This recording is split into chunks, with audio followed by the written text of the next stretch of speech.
Friends, welcome to physics time. तो आज हम पढ़ेंगे पियाजेस कॉग्निटिव डेवलपमेंट। जो हमारे एक साइकोलॉजिस्ट थे जीन पियाजे, उन्होंने अपनी एक थ्योरी दी थी। एक्चुअली मैंने अपनी लास्ट वीडियो में भी बताया था कि जितने भी साइकोलॉजिस्ट आएंगे उन सब ने क्या किया है, बर्थ से लेकर हमारी 19 तक की एज के जो बच्चे हैं उन्हें अलग अलग ग्रुप्स में, स्टेजेस में और डेवलपमेंट्स में डिवाइड किया है। किसी ने उनके फिजिकल डेवलपमेंट को आधार माना है, किसी ने उसके इंटेलेक्चुअल को, किसी ने उसकी थॉट्स को, किसी ने उसके लैंग्वेज को, किसी ने उसके बिहेवियर को, किसी ने उसकी सोसाइटी को। तो इन सब चीज़ों में हमारे पास जो फर्स्ट आता है और बहुत इंपॉर्टेंट है, इसमें से 3-4 क्वेश्चंस निकालता है पियाजे में से। तो ये थे हमारे जीन पियाजे। सबसे पहले इन्होंने क्या किया था, कॉग्निटिव डेवलपमेंट, यानी कि एक बच्चे की बुद्धि का विकास कैसे होता है, वो अपने इंटेलेक्ट का जो विकास है वो कैसे करता है, उसके ऊपर हमें 4 स्टेजेस दी थी डेवलपमेंट की, या 4 स्टेजेस दी थी हमें कि बच्चे का डेवलपमेंट कैसे हो रहा है। इसमें एक चीज़ नोटिस करो, एक चीज़ बिल्कुल नोट कर लेना नोटबुक में। जो पियाजे है वो थॉट्स एंड लैंग्वेज को प्रायोरिटी देता था। उसने सोसाइटी, एनवायरनमेंट और कल्चर, इन सब चीज़ों को बिल्कुल साफ कर दिया था कि इन चीज़ों का बच्चों पे कोई फर्क नहीं पड़ता। तो इसकी थ्योरी समझने से पहले इसके कुछ ये की पॉइंट थे कि बच्चा चीज़ों में ढलता कैसे है। इसका एग्जाम्पल दूंगी, इसको समझ लो। इसका एक क्वेश्चन डेफिनेट लिख के ले लो, आएगा एसिमिलेशन, एकोमोडेशन, स्कीमा और इक्विलिब्रिया का। स्कीमा क्या होता है, मान लो हमें कोई काम करना है, उसके लिए हम एक स्कीम बनाते हैं। काम कैसे, खाना खाना है, उसके लिए हमारे दिमाग में स्कीम क्या होती है, हैंड वॉश करना है, यहाँ बैठना है, किचन से खाना लेके आना है, वो खाना है, देन खा के पूरी प्लेट, तो फिर हैंड वॉश करना है। वो एक मतलब एक इंफॉर्मेशन होगी जो हमारे अंदर स्टोर है, उसको हम बोलते हैं स्कीम, किसी काम को करने की।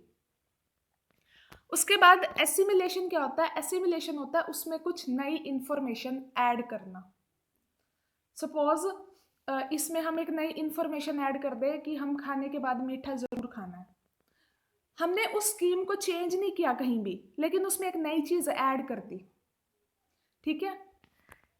एक वर्ड आता है अकोमोडेशन। अकोमोडेशन होता है चेंज कर देना। मतलब पहले हम सपोज खाने के बाद मीठे में रसगुल्ला खाते थे, उसके बाद हमने खाने में बर्फी खाना शुरू कर दिया। हमने जब उस रसगुल्ले को बर्फी से चेंज किया, उसको हमने बोला एकोमोडेशन। किसी पुरानी इंफॉर्मेशन को नई इंफॉर्मेशन से चेंज कर देना। और इक्विलिब्रियम क्या होता है, इक्विलिब्रिएशन, हमारे पास जो पुराना सारा रिसोर्स था उसमें जो भी एकोमोडेशन या एसिमिलेशन किया, उसके बाद जो हमारी नई स्कीमा बन गई, उस पूरे प्रोसेस को हमने क्या बोल दिया, इक्विलिब्रिएशन। ठीक है। तो इसका ये होता है कि एसिमिलेशन, इक्विलिब्रिएशन, ये इसका होता है। नई सिचुएशन आई तो क्या हुआ, डिसइक्विलिब्रिएशन हो गया, तो उसके बाद हमने उसमें थोड़ा सा चेंज किया, अकोमोडेशन, अडेप्ट किया, और फिर हमें इक्विलिब्रिएशन में मिल गया। तो ये चीजें थी। इसमें क्वेश्चन क्या आता है, एसिमिलेशन और अकोमोडेशन का क्वेश्चन होता है नॉर्मली कि सपोज बच्चा, आपको एक सिचुएशन दे देंगे कि बच्चे ने यहाँ पर ये चीज नहीं ऐड की, तो बताओ अकोमोडेशन हुआ, एसिमिलेशन हुआ। नई चीज ऐड की है तो एसिमिलेशन हुआ। अगर कोई चीज चेंज की है अपनी प्रीवियस इंफॉर्मेशन में तो अकोमोडेशन हो गया। तो ये चीज यहाँ पर पॉइंट आउट करने की है। और नेक्स्ट जो हमारे पियाजे हैं, पियाजे ने जो स्टेजेस बनाई थी वो 4 स्टेजेस बनाई थी। फर्स्ट स्टेज जो थी उनकी वो थी सेंसरी मोटर स्टेज, जो थी जन्म से लेके 2 साल तक के बच्चों में। सेंसरी मोटर मतलब सेंसेस से काम लेना। अब बच्चा अपनी 5 सेंसेस को यूज करेगा, टच करके देखेगा चीज को, चबा के देखेगा, हर चीज। आपने देखा होगा 6 महीने का बच्चा होते ही उसके हाथ में कुछ दे दो वो मुंह में डाल देता है, तो वो उस चीज को अपनी टंग से टेस्ट करता है, सेंस करता है कि ये ठीक है या गलत है, या उसे पहले छू के देखेगा कि वो सही लग रही है, मुंह में डाल सकते हैं उसे अब। तो वहां पर वो क्या करेगा, देख के, सुन के, टच करके, टेस्ट करके, स्मेल करके चीजों को समझेगा। यानी इस एज में उसके सेंसेस ही उसके टीचर्स हैं, वही उसे सिखा रहे हैं इसके अलावा इस एज में आपको कुछ ज़्यादा करने की ज़रूरत नहीं है। वही जो मैंने पीछे बताया था, थोड़ी बहुत उसमें एक्टिविटीज़ आएंगी। क्या क्या एक्टिविटीज़? ग्रॉस मोटर एक्टिविटीज़ होंगी थोड़ी बहुत, वो देखना है। जो इसकी इंपॉर्टेंट स्टेज थी वो थी प्री ऑपरेशनल स्टेज। ऑपरेशंस इसने बोला है किस चीज़ को? जो मेंटल एक्टिविटीज़ बच्चा परफॉर्म कर रहा है, कितनी परफॉर्म कर पाएगा। प्री ऑपरेशनल मतलब अब इस एज में वो बहुत ज़्यादा मेंटल एबिलिटीज परफॉर्म नहीं कर पाएगा। इलॉजिकल रीजनिंग होगी उसकी। According to him, operations in true form do not appear before 7 years of as.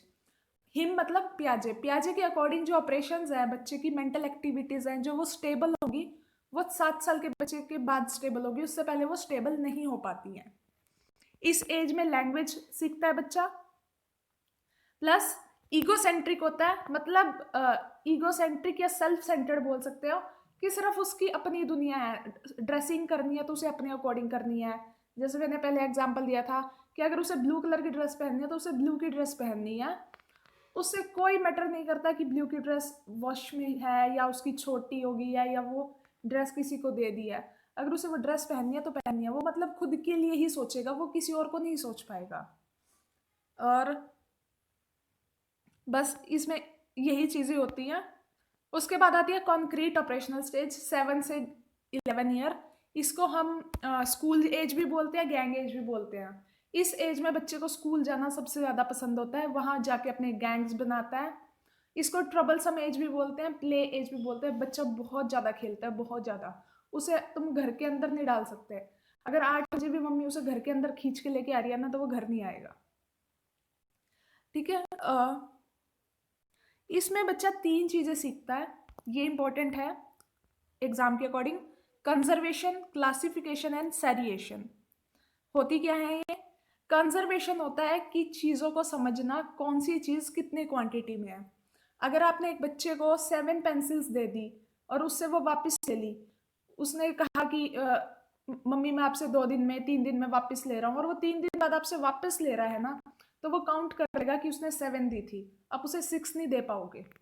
वो उसकी कंजर्वेशन है कि उसने अमाउंट चेक किया चीज़ों का। वो ये देख सकता है कि ये चीज़ भारी है, मुझसे नहीं उठेगी, ये चीज़ हल्की है। वो चेक कर लेता है चीज़ों को देख के कि इस चीज़ के साथ मैं खेल सकता हूँ या नहीं खेल सकता। लाइक क्लासिफिकेशन, क्लासिफिकेशन मतलब बच्चा सिमिलर चीज़ों को अलग कर सकता है। और जैसे उसे कहते हैं कि टॉयज़ है उसमें सपोज, या फिर क्लॉथ्स हैं उसके, कि ब्लू वाले अलग रख दो, रेड वाले अलग रख दो, तो वो क्लासीफाई कर लेगा बच्चा। इस एज में वो चीज़ें सीख लेता है।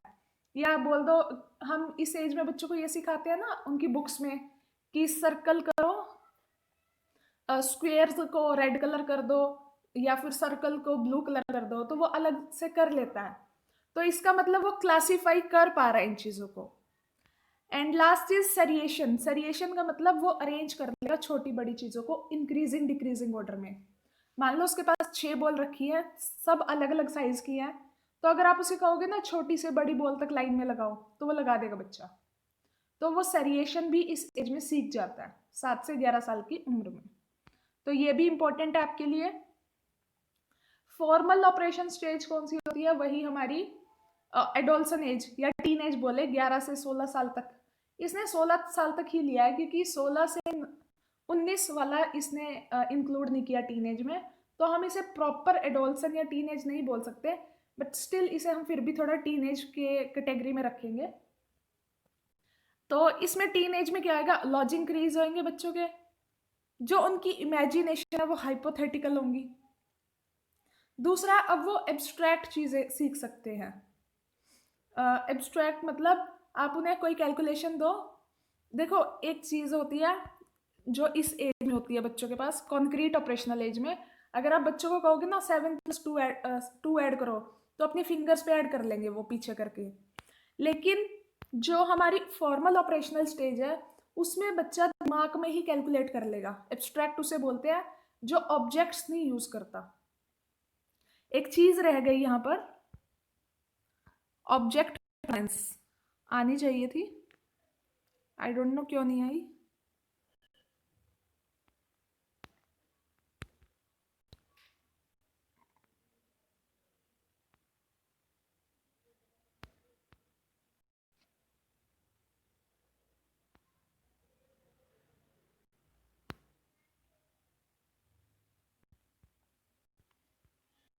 ओके, मैं ऐसे बता देती हूँ। इस एज में, प्री ऑपरेशनल एज में, बच्चे के पास ऑब्जेक्ट परमानेंस नहीं होती। ऑब्जेक्ट परमानेंस क्या कि सपोज उसे कोई चीज़ ले ली हमने, छीन ली, और उसे कह दिया कि वो तो गुम हो गई, तो वो सच में मान लेता है कि वो गुम हो गई चीज़। अगर आप उसे थोड़ा सा भी छुपा दो, उसे ये समझ नहीं आता कि आप उसे छुपा के अपने पीछे ले गए उस चीज़ को। तो इसमें ऑब्जेक्ट परमानेंस नहीं आती। लेकिन कॉन्क्रीट ऑपरेशनल स्टेज में अगर बच्चे ने बैट छीन लिया और पीछे छुपा दिया और उसे बोल दिया कि गुम हो गया बैट, तो वो नहीं मानेगा, वो बैट आपसे छीन के मानेगा, उसे पता है आपने पीछे छुपाया हुआ है। ऐसे ही जैसे इसमें होता है कि प्री ऑपरेशनल में आप बच्चे को घर में मम्मी नहीं मिल रही, तो आप उसे बोल दोगे ना मम्मी आपकी गुम हो गई, वो रोने बैठ जाएगा, वो सच में सोचेगा कि मम्मी गुम हो गई। लेकिन कॉन्क्रीट ऑपरेशनल में अगर आप किसी बच्चे को बोल दोगे ना, 7 से 11 साल की उम्र के बच्चे को, मम्मी गुम होगी, वो कहेगा नहीं मेरी मम्मी गुम नहीं हुई है, वो किचन में होगी। वो पूरे घर में पहले मम्मी को ढूंढेगा, फिर आपके पास आएगा कि देख मेरी मम्मी गुम नहीं हुई है। तो मतलब उस चीज़ ऑब्जेक्ट परमानेंस आ जाती है उसके दिमाग में कि हाँ ऑब्जेक्ट थी यहाँ, तो वो होगी, वो भूलता नहीं है उस चीज़ को। ऑब्जेक्ट परमानेंस का मतलब होता है जब तक आंखों के सामने है तब तक वो चीज़ को सच मानेगा, जैसे वो आंखों से ओझल हुई उसे लगेगा वो चीज़ गायब हो गई। तो प्री ऑपरेशनल वालों में ऑब्जेक्ट परमानेंस नहीं होती। और ये मैंने क्यों बताया है कि इस पे क्वेश्चन आता है। यही कुछ की पॉइंट्स लिखे हुए हैं। सेंसरी मोटर में ना बच्चे के पास लैंग्वेज होती ना थॉट्स होते। प्री ऑपरेशनल में बच्चे के पास लैंग्वेज आ जाती है। Reason dominated by perceptions, inability to conserve नहीं कर पाता, वो ये नहीं देख पाता कोई चीज़ भारी है या कुछ है। अगर उससे कोई चीज़ उठ नहीं रही तो वो रोने लग जाएगा बच्चा, पर उसे ये नहीं समझ में आएगा कि ये भारी है चीज़ तो नहीं उठा सकता वो। और कॉन्क्रीट ऑपरेशनल में वही, कॉन्क्रीट का मतलब अपनी मेंटल जो स्ट्रेंथ है अब उसकी कॉन्क्रीट हो गई है, जम गई है, अब वो डिसीजन ले पा रहा है थोड़े बहुत। ये सब चीज़ें थी। इसके बाद कुछ क्वेश्चंस हैं इसके। Which of the following is not a limitation of pre operational thoughts. Pre operational thoughts में इनमें कौन सी लिमिटेशन नहीं है। नॉट का तो बहुत ध्यान रखना, ये बीच में नॉट घुसा देते हैं और हम नॉट के बिना आंसर दे आते हैं। इरिवर्सिबिलिटी भी आती है, इगोसेंट्रिज्म भी आती है प्री ऑपरेशनल में बच्चे में। टेंडेंसी टू कंसंट्रेट, वो कंसंट्रेट भी करना चाहता है, लेकिन सिंबॉलिक थॉट्स जो है इसकी लिमिटेशन नहीं है, क्योंकि सिंबॉलिक थॉट्स जाके एडोल्सन में आते हैं। अकॉर्डिंग टू पियाजे, एक इंपॉर्टेंट क्वेश्चन है, बहुत इंपॉर्टेंट क्वेश्चन है। अकॉर्डिंग टू पियाजे, children's thinking differ in dash from adults than इन।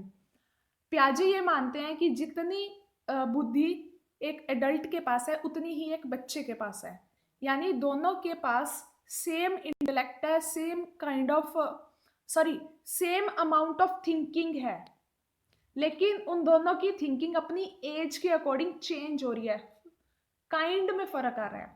यानी अकॉर्डिंग टू पियाजे children's thinking differ in kind not in amount. Next question.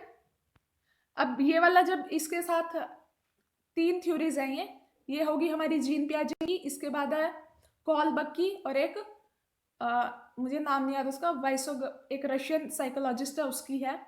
तीनों की थ्योरीज के मेरे पास कुछ करीबन 30 क्वेश्चंस हैं, और उन 30 क्वेश्चंस को ध्यान से कर लेना। तीनों थ्योरीज कंप्लीट होती ही नेक्स्ट वीडियो में मैं 30 के 30 क्वेश्चंस आपको करवा दूंगी।